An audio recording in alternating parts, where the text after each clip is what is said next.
Today's ഡിബേറ്റിലേക്ക് സ്വാഗതം. ഈ നൂറ്റാണ്ടു കണ്ട ഏറ്റവും വലിയ ഐതിഹാസികമായ വർഗ സമരത്തിനൊടുവിലാണ് ഏകപക്ഷീയമായി നടപ്പിലാക്കാൻ ശ്രമിച്ച കാർഷിക നിയമങ്ങൾ കേന്ദ്ര സർക്കാരിന് പിൻവലിക്കേണ്ടി വന്നത്.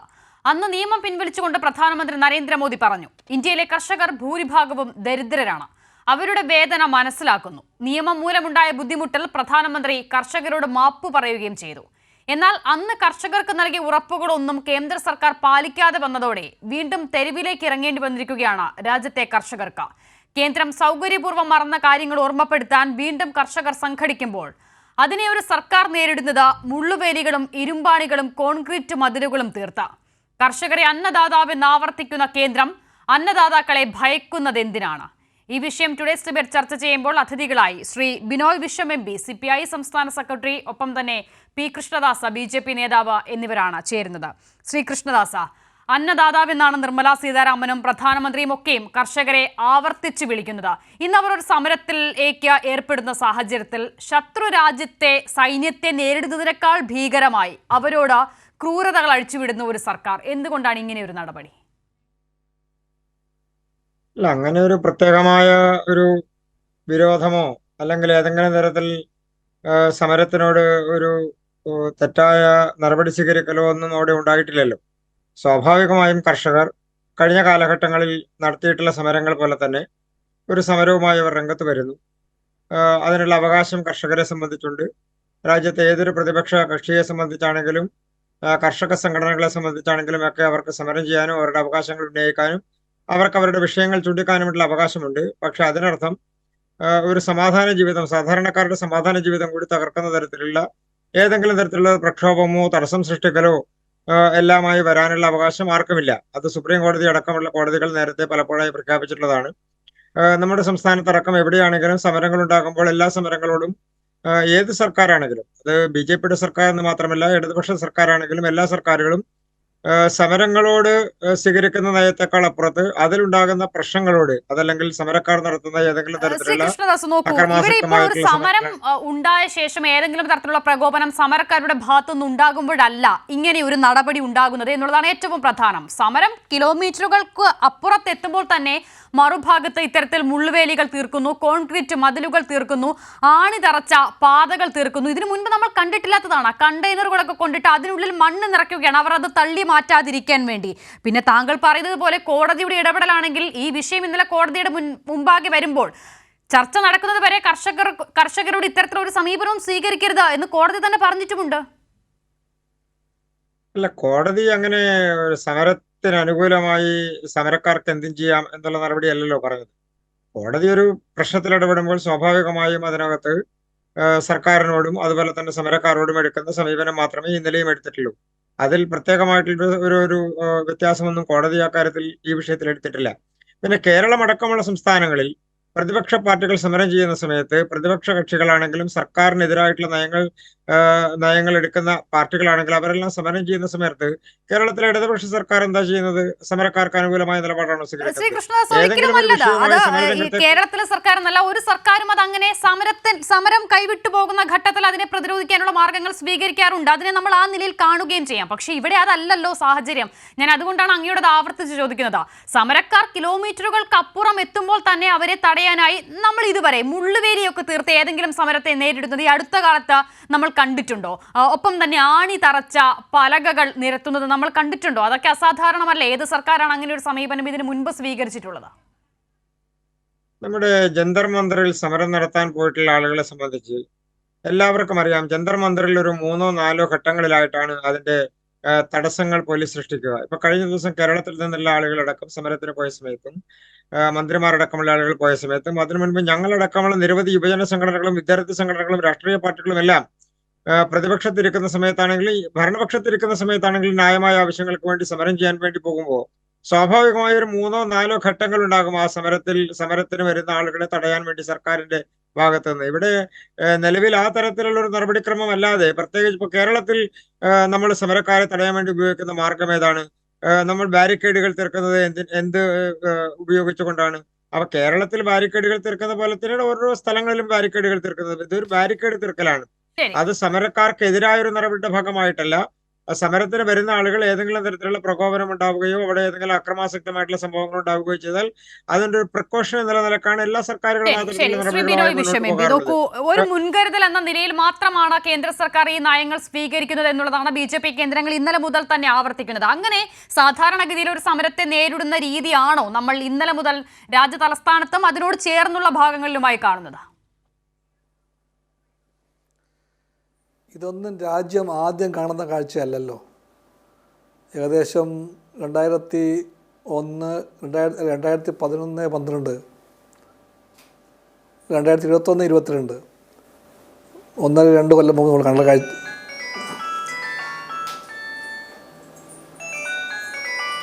പറഞ്ഞോളൂ ശ്രീ ബിനോയ് വിശ്വം എം പി.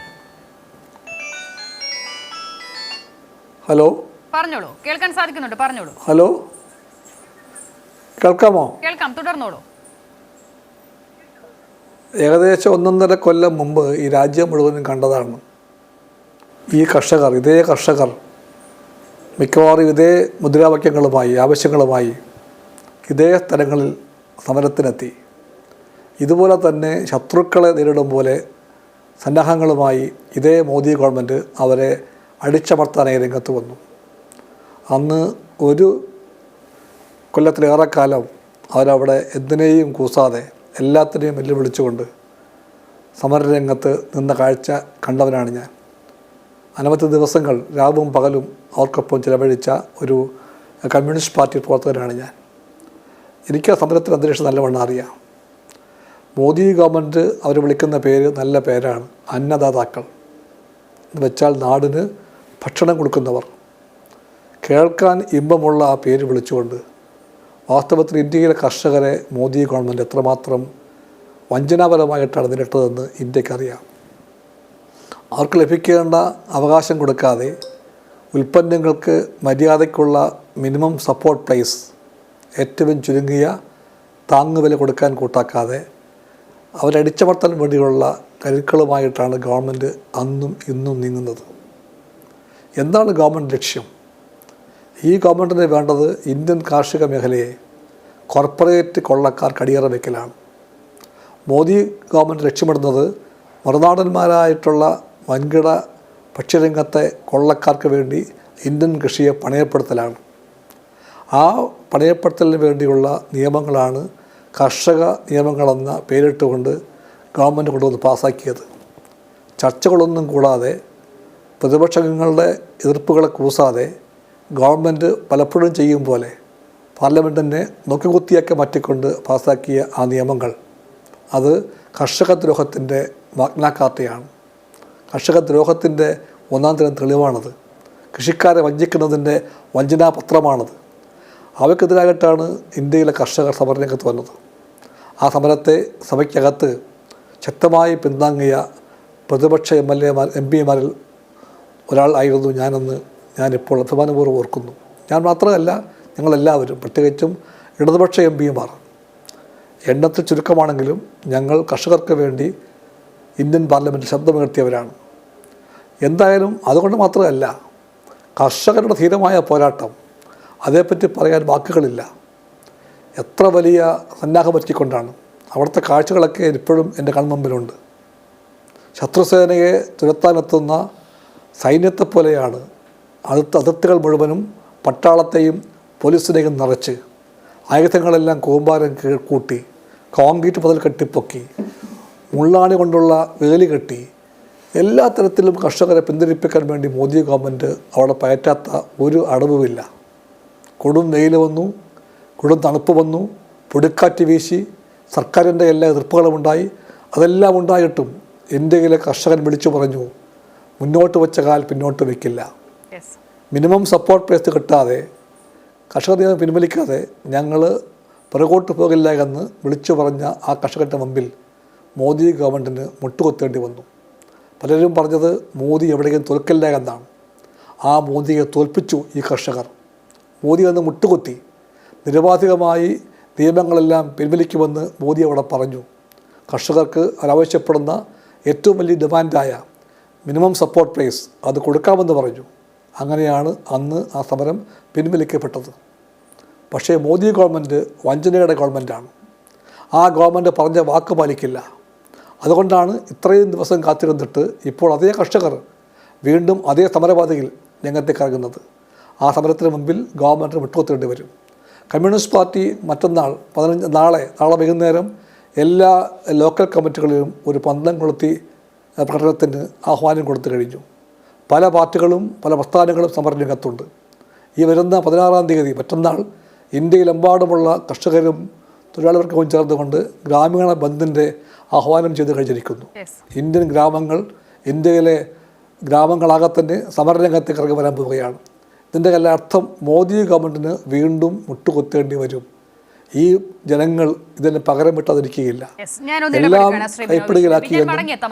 ശ്രീ കൃഷ്ണദാസ്, നോക്കൂ, ഇവിടെ അടിച്ചമർത്താൻ ശ്രമിക്കും തോറും കൂടുതൽ ശക്തിയോടെ ഈ സമരം വരുന്നു എന്നുള്ളതാണ്. ശ്രീ ബിനോയ് വിശ്വം പറയുന്നത് പോലെ ആദ്യഘട്ടത്തിൽ സംയുക്ത കിസാൻ മോർച്ച നോൺ പൊളിറ്റിക്കൽ എന്നൊരു പേരിട്ടാണ് അവർ ഈ സമരത്തിലേക്ക് ഇറങ്ങുന്നത്. ഞങ്ങൾക്ക് രാഷ്ട്രീയ പാർട്ടികളുടെ പിന്തുണ വേണ്ട. പക്ഷേ ഈ സമരത്തെ കേന്ദ്രം നേരിടുന്ന രീതിയാണ് കൂടുതൽ ഇടങ്ങളിൽ നിന്ന് അവർക്ക് പിന്തുണയും സപ്പോർട്ടും ലഭിക്കുന്ന തരത്തിലേക്ക് കാര്യങ്ങളെ കൊണ്ട് എത്തിക്കുന്നത്. ശ്രീ കൃഷ്ണദാസ്, നോക്കൂ, കഴിഞ്ഞ കർഷക സമരം അവസാനിച്ച് 2 വർഷത്തിന് ശേഷമാണ് നൽകിയ ഉറപ്പുകളൊന്നും പാലിക്കപ്പെട്ടില്ല എന്ന് പറഞ്ഞവർക്ക് വീണ്ടും തെരുവിലേക്ക് ഇറങ്ങേണ്ടി വരുന്നത്. കഷ്ടമല്ലേ ശ്രീ കൃഷ്ണദാസ്, ഒരു വിഭാഗത്തിനോട്, അതും രാജ്യത്തിന് അന്നമൂട്ടുന്നവരോട് ഈ നിലയിൽ പെരുമാറുന്നത്? നമ്മുടെ രാജ്യത്ത് 2011 അരിയുടെ താങ്ങുവില 1000 രൂപയിൽ താഴെയായിരുന്നു. 2023 അരിയുടെ താങ്ങുവില 2183 രൂപയാണ്. 2011 ഗോതമ്പിന്റെ താങ്ങുവില 1120 രൂപയായിരുന്നു. 2023 2275 രൂപയാണ്. അപ്പോ താങ്ങുവിലയുമായി ബന്ധപ്പെട്ടുകൊണ്ടാണ് ശ്രീ ബിനോയ് വിശ്വം അടക്കമുള്ള ആളുകൾ പറയുന്ന വിലയെ സംബന്ധിച്ചുള്ള തർക്കമെന്നുണ്ടെങ്കിൽ റബ്ബറിൻ്റെതടക്കമുള്ള താങ്ങുവില പ്രഖ്യാപിച്ചതും എല്ലാ കാർഷിക ഉൽപ്പന്നങ്ങൾക്കും താങ്ങുവില പ്രഖ്യാപിച്ചതും അതോടൊപ്പം തന്നെ രാജ്യത്തെ കർഷകർക്ക് മുഴുവൻ തന്നെ അവരുടെ ബാങ്ക് അക്കൗണ്ടുകളിലേക്ക് സബ്സിഡി മാത്രമല്ല, അവരുടെ ബാങ്ക് അക്കൗണ്ടുകളിലേക്ക് നേരിട്ട് 6000 രൂപ ഒരു വർഷത്തിലെത്താൻ 3 ഗഡുക്കളായി എത്താൻ വേണ്ടി നടപടി സ്വീകരിക്കുകയും അവർക്ക് ആ പണം കൃത്യമായി അവരുടെ ബാങ്ക് അക്കൗണ്ടുകളിലേക്ക് എത്തുന്നു എന്ന് ഉറപ്പുവരുത്തുകയും ചെയ്ത ഗവൺമെന്റാണ് മോഡി സർക്കാർ. അപ്പൊ കേന്ദ്ര ഗവൺമെന്റ് ഏതെങ്കിലും തരത്തിൽ കർഷകരെ ദ്രോഹിക്കുന്നു എന്ന് പറയുന്നത് തൽക്കാലത്തേക്ക് കേന്ദ്ര ഗവൺമെന്റിനെതിരായിട്ടോ അതല്ലെങ്കിൽ രാജ്യത്തോ BJPക്കും നരേന്ദ്രമോദിക്കും എതിരായി, സർക്കാരുകൾക്കെതിരായി ഒരു പ്രചരണം അഴിച്ചുവിടാം എന്നുള്ളതിന്റെ അടിസ്ഥാനത്തിൽ നടക്കുന്ന ഒരു തെരഞ്ഞെടുപ്പ് സ്റ്റണ്ട് മാത്രമായി ഇതിനെ കാണാൻ വേണ്ടി കഴിയൂ. ഇപ്പൊ കഴിഞ്ഞ കാലഘട്ടങ്ങളിൽ കർഷകരുടെ പ്രക്ഷോഭം നടന്നു എന്നാണ് ശ്രീ ബിനോയ് വിശ്വം സൂചിപ്പിക്കുന്നത്. അദ്ദേഹത്തിന് അറിയാമല്ലോ, ആ കർഷക സമരം നടന്നതിന് ശേഷം ആ സമരത്തിന് നേതൃത്വം കൊടുത്തിട്ടുള്ള ആളുകൾ ഇന്ന് എവിടെയാണ് നിൽക്കുന്നത്? അത് പഞ്ചാബിലാണെങ്കിലും മറ്റ് സംസ്ഥാനങ്ങളിലാണെങ്കിലും ഹരിയാനയിലാണെങ്കിലും അവരെല്ലാം ഇടതുപക്ഷത്തോടൊപ്പമാണോ നിൽക്കുന്നത്? അവരെല്ലാം കർഷക സമരങ്ങൾക്ക് പിന്തുണയുമായി ട്രാക്ടറുകളുമായി വന്നവരെല്ലാം ഇന്ന് ഏത് ചേരിയിലാണ് നിൽക്കുന്നത്? ആ സംസ്ഥാനത്ത്, പഞ്ചാബ് അടക്കമുള്ള സംസ്ഥാനങ്ങളിൽ ഏത് കക്ഷിയാണ് ഭരിക്കുന്നത്? അപ്പൊ നമ്മുടെ രാജ്യത്ത് രാഷ്ട്രീയപരമായി തൽക്കാലത്തേക്ക് നമുക്ക് സർക്കാരിനെ പ്രതിസന്ധിയിലാക്കാൻ വേണ്ടിയുള്ള ഒരു രാഷ്ട്രീയ സമരമായി രംഗത്ത് വരാം എന്നുള്ളതല്ലാതെ യാതൊരു ആത്മാർത്ഥതയും ലെവലേശം തൊട്ടു തീണ്ടാത്ത നയങ്ങളുമായിട്ടാണ് ഇടതുപക്ഷവും അതുപോലെ തന്നെ കർഷക സംഘടനകളും ഈ വിഷയത്തിൽ സമരവുമായി താങ്കൾ പറയുമ്പോൾ നമ്മൾ ഇതിൽ അടിസ്ഥാനപരമായി മനസ്സിലാക്കേണ്ട ഒരു കാര്യം, 10 വർഷം മുൻപ് ഒരു ഉൽപ്പന്നം നിർമ്മിക്കുന്നതിന് ആവശ്യമായ ചെലവ് അത് 2024 എത്തുമ്പോൾ എത്രയാണ്? അപ്പോൾ ഇതൊക്കെ താരതമ്യം ചെയ്യുമ്പോഴാണല്ലോ ഈ മിനിമം സപ്പോർട്ട് പ്രൈസ് ഉൾപ്പെടെ താങ്കൾ പറയുന്ന തരത്തിൽ അത് കർഷകർക്ക് ഗുണമായിട്ടുണ്ട് എന്നുള്ളത് വരുന്നത്. അത് ഒന്നാമത്തെ കാര്യം. 2, ഇപ്പോഴത്തെ സമരത്തിന് എന്ത് രാഷ്ട്രീയ ചിത്രമാണ്, എന്ത് രാഷ്ട്രീയ ചായയാണുള്ളത്? അതാണ് ഞാൻ തുടക്കത്തിൽ സൂചിപ്പിച്ചത്. ഇപ്പോൾ സമരം നടത്തുന്നത് സംയുക്ത കിസാൻ മോർച്ച. അവർ നോൺ പൊളിറ്റിക്കൽ എന്ന ലേബലിലാണ്. ഞങ്ങൾക്ക് ഒരു കർഷകരുടെ മാത്രം ആവശ്യമാണ്, ഞങ്ങൾക്ക് രാഷ്ട്രീയ ചിത്രമില്ല, രാഷ്ട്രീയ ചിത്രം ഞങ്ങൾക്ക് നൽകേണ്ടതില്ല എന്നാണ് അവർ പറയുന്നത്. ഇപ്പോൾ അവർ മുന്നോട്ട് വയ്ക്കുന്ന ആവശ്യം കഴിഞ്ഞ 10 വർഷത്തിനുള്ളിൽ എന്തുണ്ടായി എന്നുള്ളതല്ല, കഴിഞ്ഞ തവണ കർഷക സമരം അവസാനിപ്പിക്കുമ്പോൾ കേന്ദ്രം കൊടുത്ത ഉറപ്പുകൾ അത് 2 വർഷത്തിനിപ്പുറവും പാലിക്കപ്പെട്ടിട്ടില്ല എന്നുള്ളതാണ്. കൃഷ്ണദാസ്, നമ്മുടെ രാജ്യത്ത് ഒരു സമരം നടക്കുമ്പോൾ ആ സമരവുമായി ബന്ധപ്പെട്ടുകൊണ്ട് നടക്കുന്ന ചർച്ചകളുടെ അടിസ്ഥാനത്തിൽ അതിന് ഏതെങ്കിലും ഒരു ദിവസത്തിന്റെ അടിസ്ഥാനത്തിലോ ഏതെങ്കിലും ഒരു മാസത്തിന്റെ അടിസ്ഥാനത്തിലോ വ്യവസ്ഥകൾ വെച്ചുകൊണ്ടാണോ ആ ടേംസ് ഉണ്ടാക്കിയിട്ടുള്ളത്? സ്വാഭാവികമായും ആ പ്രശ്നങ്ങൾ പരിഹരിക്കാൻ വേണ്ടിയിട്ടുള്ള നടപടികളുമായി സർക്കാർ മുന്നോട്ട് പോകുന്നു. അതുകൊണ്ടാണ് ഞാൻ സൂചിപ്പിച്ചത്, അവിടെ എന്തെങ്കിലും ഉറപ്പുകൾ കൊടുത്തോ, അവിടെ എന്തെങ്കിലും ചർച്ചകൾ നടന്നോ, ആ സമരം അവസാനിപ്പിച്ചതിന് എന്തെങ്കിലും മാനദണ്ഡങ്ങൾ ഉണ്ടായിരുന്നോ എന്നുള്ളതല്ലല്ലോ പരിശോധിക്കപ്പെടുന്നത്. അതിനുശേഷം കർഷകരുടെ ജീവിത നിലവാരം ഉയരാൻ വേണ്ടിയിട്ടുള്ള സാഹചര്യം ഉണ്ടായോ? ആ സമരം നടത്തിയ ആളുകളുമായി ബന്ധപ്പെട്ടുകൊണ്ട് നിലനിന്നിരുന്ന ആളുകൾ, ആ സമരത്തിന് നേതൃത്വം കൊടുത്തിരുന്ന ആളുകൾ, ഞാൻ അവരുടെ പേരെടുത്ത് പറയാത്തതിന്റെ കാരണം ആ ആളുകളെ കുറിച്ച് പറയുമ്പോൾ നമുക്ക് ബുദ്ധിമുട്ടുണ്ടാകുമെന്നുള്ളത് കൊണ്ടാണ്. ആ സമരക്കാർക്ക് ബുദ്ധിമുട്ടുണ്ടാകുമെന്നുള്ളത് കൊണ്ടാണ്. ആ പഞ്ചാബ് അടക്കമുള്ള സംസ്ഥാനങ്ങളിൽ നിന്ന് വന്ന ആളുകൾ ഇന്ന് എവിടെ കർഷക സമരവുമായി ബന്ധപ്പെട്ടുകൊണ്ട്? പിന്നെ അഷിത സൂചിപ്പിച്ചതുപോലെ, അതുപോലെ തന്നെ നമ്മൾ ഇപ്പോ നിങ്ങൾ പറയാൻ വേണ്ടി ആഗ്രഹിക്കുന്ന ഈ സമരത്തിന് രാഷ്ട്രീയമില്ല എന്ന് പറഞ്ഞാൽ പിന്നെ എന്തിന്റെ അടിസ്ഥാനത്തിലാണ് ശ്രീ ബിനോയ് വിശ്വം അടക്കമുള്ള ആളുകൾ, ആ സമരത്തിന് നേതൃത്വം കൊടുക്കുന്ന ആളുകൾ ഈ സമരത്തെ പിന്തുണച്ചുകൊണ്ട് രാഷ്ട്രീയപരമായ സമരമായ രംഗത്ത് വരുന്നത്? അപ്പൊ ഈ സമരത്തിന് രാഷ്ട്രീയം ഇല്ല എന്നുള്ളതല്ല, ഈ സമരത്തിന് വ്യക്തമായ രാഷ്ട്രീയമുണ്ട്. പക്ഷേ ശ്രീ ഈ കൃഷ്ണദാസ്, സമരത്തിന് അവിടെയാണ് രാഷ്ട്രീയ വ്യത്യാസം. അജണ്ടയുണ്ട്. അത് രാജ്യത്ത് ഇത്രയും പ്രധാനപ്പെട്ട ഒരു വിഭാഗം ഒരു സമരം നടത്തുമ്പോൾ അതിന് ഐക്യദാർഢ്യം പ്രഖ്യാപിക്കുക എന്നുള്ളത് നമ്മുടെ ഓരോരുത്തരുടെയും കടമയാണ്. ആ നിലയിലാണ് ഇപ്പോൾ രാഷ്ട്രീയ പാർട്ടികൾ പിന്തുണ പ്രഖ്യാപിക്കുന്നുണ്ടെങ്കിൽ അതിനെ നമ്മൾ അങ്ങനെയാണ് കാണുന്നത്. ആ സമരത്തിന്റെ വിഷയത്തിനോട് ഒരു മിനിറ്റ്, ആ വിഷയത്തിന്റെ സമരത്തിനോട് ഏറ്റവും കൂടുതൽ ഐക്യദാർഢ്യം പ്രഖ്യാപിച്ചുള്ള സർക്കാരല്ലേ? അതുകൊണ്ടല്ലേ കർഷകർക്ക് എല്ലാവിധ ആനുകൂല്യങ്ങളും സർക്കാർ 6000 രൂപ അവരുടെ അക്കൗണ്ടുകളിലേക്ക് എത്തിക്കാനുള്ള സാഹചര്യം ഉണ്ടാക്കിയത്, താങ്ങുവില പ്രഖ്യാപിച്ചത്. എന്നുള്ളതാണ് അവർ സമരത്തിൽ മുന്നോട്ട് വെക്കുന്ന ഏറ്റവും പ്രധാനപ്പെട്ട ഒരു പോയിന്റ്. അവിടെയാണ് പ്രശ്നം. ബിനോയ് വിശ്വം എം പി ഇപ്പോൾ കഴിഞ്ഞ തവണ സമരം അവസാനിച്ചപ്പോൾ നൽകിയ ഉറപ്പുകൾ അത് ഇത്ര കാലത്തിനുള്ളിൽ പൂർത്തീകരിക്കാമെന്നതായിരുന്നില്ല കേന്ദ്രം നൽകിയ വാഗ്ദാനം എന്നത് മാത്രമല്ല, മറ്റ് നിരവധി ആനുകൂല്യങ്ങൾ ഇപ്പോൾ അദ്ദേഹം പറയുന്നത് പോലെ 6000 രൂപ കർഷകരുടെയൊക്കെ അക്കൗണ്ടിലേക്ക് വന്നിട്ടുള്ളതടക്കം മോദി സർക്കാർ നടത്തിയിട്ടുണ്ട്, നൽകിയിട്ടുണ്ട് എന്നുള്ളതാണ്. യഥാർത്ഥമായ മുഖം ഇതാണ്. ഇങ്ങനെ ഓരോരോ ഇല്ലാത്ത കാര്യങ്ങളും നുണക്കഥകളും വീണ്ടും വീണ്ടും വീണ്ടും പറഞ്ഞുകൊണ്ട്, ശരിക്കും പറഞ്ഞാൽ ഹിറ്റ്ലർ പഠിപ്പിച്ച, ഗീബൽസ് പഠിപ്പിച്ച നുണയുടെ 101 ആവർത്തിച്ചുകൊണ്ട് സത്യത്തെ ഇത്രയും നഗ്നമായി കെട്ടിത്തൂക്കുന്ന, അടിച്ചു കൊല്ലുന്ന രാഷ്ട്രീയമാണ് BJP രാഷ്ട്രീയം. അതിനുവേണ്ടി രംഗത്തിറങ്ങുന്ന എല്ലാ സുഹൃത്തുക്കളും, ഈ സുഹൃത്ത് മാത്രമല്ല എല്ലാ സുഹൃത്തുക്കളും അറിഞ്ഞോ അറിയാതെയോ ഈ പ്രചാരവേലയുടെ ചാമ്പ്യൻസായി മാറാൻ നിർബന്ധിക്കപ്പെടുകയാണ് ഇപ്പോൾ. സത്യം പറഞ്ഞാൽ എന്താ സംഭവിക്കുന്നത്? കർഷകരോട് എന്താ പറഞ്ഞ വാഗ്ദാനം? അവർക്ക് ഉൽപ്പാദന ചെലവിന് ഇരട്ടിയും പ്ലസ് 50% കൊടുക്കാം എന്ന് പറഞ്ഞ ഗവൺമെൻറ്റാണ് മോദി ഗവൺമെൻറ്. അത് മറന്നുപോയോ? അത് BJPയുടെ വാഗ്ദാനമായിരുന്നു. സ്വാമിനാഥൻ കമ്മീഷൻ്റെ ശുപാർശ നടപ്പിലാക്കാമെന്ന് പറഞ്ഞ ഗവൺമെൻറ്റാണ് ഈ മോദി ഗവൺമെൻറ്. അത് മറന്നുപോയോ? ഈ 6000 രൂപയുടെ ഒരു കണക്കും കഥയും പറഞ്ഞുകൊണ്ട് എത്ര കാലം കളിപ്പിക്കും നിങ്ങൾ? എത്ര പ്രാവശ്യം പറഞ്ഞു മിനിമം സപ്പോർട്ട് പ്രൈസ് കൊടുക്കുമെന്ന്? അത് കൊടുത്തോ? കൊടുത്തിട്ടില്ലല്ലോ. നിയമങ്ങൾ പിൻവലിച്ചുകൊണ്ട് പോയെന്ന് പറയുന്നു. പക്ഷേ ഇപ്പോഴും ആ നിയമത്തിൻ്റെ എല്ലാ കിരാതമായ നീക്കങ്ങളുമായിട്ട് ഇന്ത്യൻ കാർഷിക മേഖലയെ മുഴുവനും അടിയറ വയ്ക്കാൻ വേണ്ടി പരക്കം വയ്യുകയല്ലേ ഈ ഗവൺമെൻറ്? അങ്ങനെ കർഷകരോടും തൊഴിലാളികളോടും എല്ലാവരോടും കാണിക്കുന്ന വഞ്ചനയുടെ മുമ്പിൽ നിന്നുകൊണ്ട് ഒരു ഗവൺമെൻറ് അതിൻ്റെ നാവുകളെ കൊണ്ട്, പ്രചരണ നാവുകളെ കൊണ്ട് നുണ നിരന്തരം പറയിപ്പിച്ച് എത്ര ദയനീയമായ രീതിയിൽ രാഷ്ട്രീയം കളിക്കാൻ ശ്രമിക്കുകയാണ്. ഇത് ദയനീയമാണിത്, പരിഹാസ്യമാണ്, ദയനീയമാണ്, തെറ്റുമാണിത്. ഇങ്ങനെ ജനങ്ങളെ എല്ലാ തവണയും നുണ പറഞ്ഞ് കളിപ്പിക്കാൻ ശ്രമിക്കുന്ന ഒരു ഗവൺമെൻറ്റിനോട് ഇന്ത്യൻ കർഷകർ ഒരുമിച്ച് നിന്നുകൊണ്ട് വേണ്ട, മതി എന്ന് പറഞ്ഞാൽ അത് മതിയാക്കേണ്ടി വരും ഗവൺമെൻറ്റിന്. ജനങ്ങൾക്ക് ഒരു കാര്യം ഉറപ്പിച്ച് പറയാൻ പറ്റും, ഇതെല്ലാം നടക്കുമ്പോഴും അവരുടെ കയ്യിൽ ഒരു ആയുധമുണ്ട്, അത് വോട്ടിൻ്റെ ആയുധമാണ്. അവർക്ക് രാഷ്ട്രീയ പാർട്ടി ബന്ധമുണ്ടോ, ഏതെങ്കിലും പാർട്ടി അംഗമാണോ അല്ലയോ, ഒന്നുമല്ല.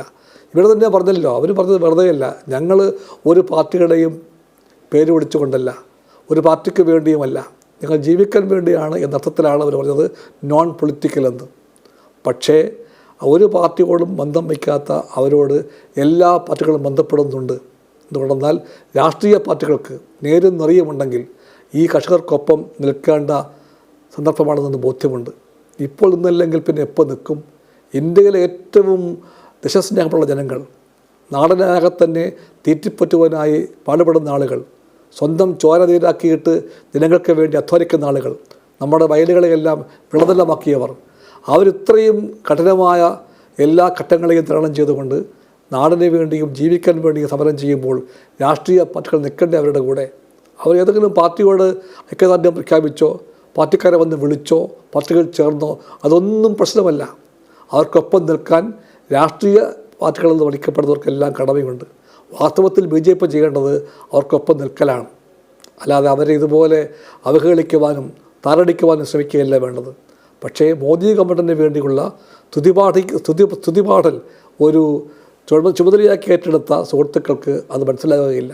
അതുകൊണ്ട് അവർ പരിശീലിപ്പിക്കപ്പെട്ടതുപോലെ തന്നെ, ട്രെയിൻ ചെയ്യപ്പെട്ട പോലെ തന്നെ ഇതുപോലുള്ള കഥ പറഞ്ഞുകൊണ്ട്, നുണ പറഞ്ഞുകൊണ്ട് നിരന്തരമായിട്ട് അവർ ഒരു വലിയ സമരത്തെ താറടിച്ച് കളിക്കാൻ ശ്രമിക്കുകയാണ്. Yes, അതിന്റെ തീർച്ചയായും. ഗൗരവത്തെ ശ്രീ clear ആണ്, തുച്ഛകെട്ടാൻ clear ആണ്, വളരെ ശ്രമിക്കുകയാണ്. ക്ലിയർ ആണ് താങ്കൾ പറഞ്ഞത് പോയിന്റ്. ശ്രീ കൃഷ്ണദാസ്, 2014 BJPയുടെ പ്രകടന പത്രികയിൽ കർഷകർക്ക് മുടക്കുമുതലിന്റെ 1.5 ഇരട്ടി തുക തിരിച്ചു നൽകുമെന്ന് വാഗ്ദാനം ചെയ്ത സർക്കാരാണിത്. ഒടുവിൽ അത് നടപ്പിലാക്കാൻ വേണ്ടി ഇതേ കർഷകർക്ക് കോടതിയിൽ പോകേണ്ടി വന്നിട്ടുണ്ട്. പക്ഷെ ഒന്നും നടന്നിട്ടില്ല. ശ്രീ കൃഷ്ണദാസ്, പക്ഷെ ഇതാ ഇവിടെ കാണേണ്ടത്, സമരം നടത്താൻ വേണ്ടി രംഗത്തേക്ക് വരുന്നതിന് മുൻപ് സർക്കാരുമായി സംസാരിക്കാനോ ചർച്ചകൾ നടത്താനോ പ്രശ്നങ്ങൾ പരിഹരിക്കാനോ ആവശ്യങ്ങൾ ഉന്നയിക്കാനോ എല്ലാമുള്ള അവസരമുണ്ടായിരുന്നു. ആ അവസരം ഉപയോഗപ്പെടുത്തുന്നതിന് പകരം അതുവഴി സർക്കാരിൽ നിന്ന് ശ്രീ തങ്ങൾക്ക് കൃഷ്ണദാസ്, അങ്ങനെയല്ല, അത് ആവശ്യങ്ങൾ കളവാണ്. താങ്കൾ നേടിയെടുക്കാൻ അങ്ങനെ ഒരു വാദം താങ്കൾ ഉന്നയിക്കരുത്. നോക്കൂ, 2022 ഓഗസ്റ്റ് 22 ഈ സമരത്തിൽ ഇപ്പോൾ ഉന്നയിക്കുന്ന ആവശ്യങ്ങൾ മുൻനിർത്തി ഇതേ കർഷക സംഘടന കേന്ദ്ര സർക്കാരിന് കത്ത് നൽകിയതാണ്. പിന്നീട് എത്രയോ ചർച്ചകൾ നടന്നിട്ടുണ്ട്. ഒന്നിലും തീരുമാനമാകാത്ത സാഹചര്യത്തിലാണ് അവർക്ക് തെരുവിലേക്ക് ഇറങ്ങേണ്ടി വന്നത്. ചർച്ച നടന്നിട്ടില്ല എന്നും പെട്ടെന്ന് തെരുവിലേക്ക് ഇറങ്ങി എന്നുള്ളത് ആ വാദം ശരിയല്ല. അക്ഷിത, ഈ കാലഘട്ടത്തിൽ സർക്കാരുമായി ബന്ധപ്പെട്ടുകൊണ്ട് കർഷകരുടെ ക്ഷേമത്തിന് വേണ്ടി നടപ്പാക്കിയിട്ടുള്ള പദ്ധതി, അത് ഇൻഷുറൻസിന്റെ കാര്യത്തിലാണെങ്കിലും കാർഷിക വിള ഇൻഷുറൻസിന്റെ കാര്യത്തിലാണെങ്കിലും, ഞാൻ നേരത്തെ പറഞ്ഞത് വീണ്ടും ആവർത്തിക്കുന്നില്ല, കർഷകർക്ക് ബാങ്ക് അക്കൗണ്ടുകൾ വഴി പണം കൊടുക്കുന്നതിന്റെ കാര്യത്തിലാണെങ്കിലും, കർഷകരുടെ സപ്പോർട്ട് പ്രൈസ് പ്രഖ്യാപിക്കുന്ന കാര്യത്തിലാണെങ്കിലും, എല്ലാ വിളകൾക്കും കാർഷിക വിളകളുമായി ബന്ധപ്പെട്ടുകൊണ്ട് പ്രഖ്യാപിക്കുന്ന കാര്യത്തിലാണെങ്കിലും കൃത്യമായ നടപടികൾ സ്വീകരിക്കുക, നടപ്പാക്കുകയും ചെയ്ത ഗവൺമെന്റാണ് നരേന്ദ്രമോദിയുടെ ഗവൺമെന്റ്. അത് BJP ഭരിക്കുന്ന സംസ്ഥാനങ്ങളും ആ നിലപാടുകൾ തന്നെ സ്വീകരിച്ചതാണ്. പിന്നെ നമുക്ക് ഹിറ്റ്ലറെ കുറിച്ച് പറയാം, നമുക്ക് സ്റ്റാലിനെ കുറിച്ച് പറയാം, അവരെല്ലാം എടുത്തിട്ടുള്ള രാഷ്ട്രീയ നയത്തെ കുറിച്ച് പറയാം. അവരുടെ എല്ലാം രാഷ്ട്രീയ നയം അതാത് രാജ്യങ്ങളിൽ എന്തായിരുന്നു എന്നുള്ളതിനെ സംബന്ധിച്ച് കൃത്യമായ ധാരണയുള്ളവരാണല്ലോ നമ്മളെല്ലാവരും.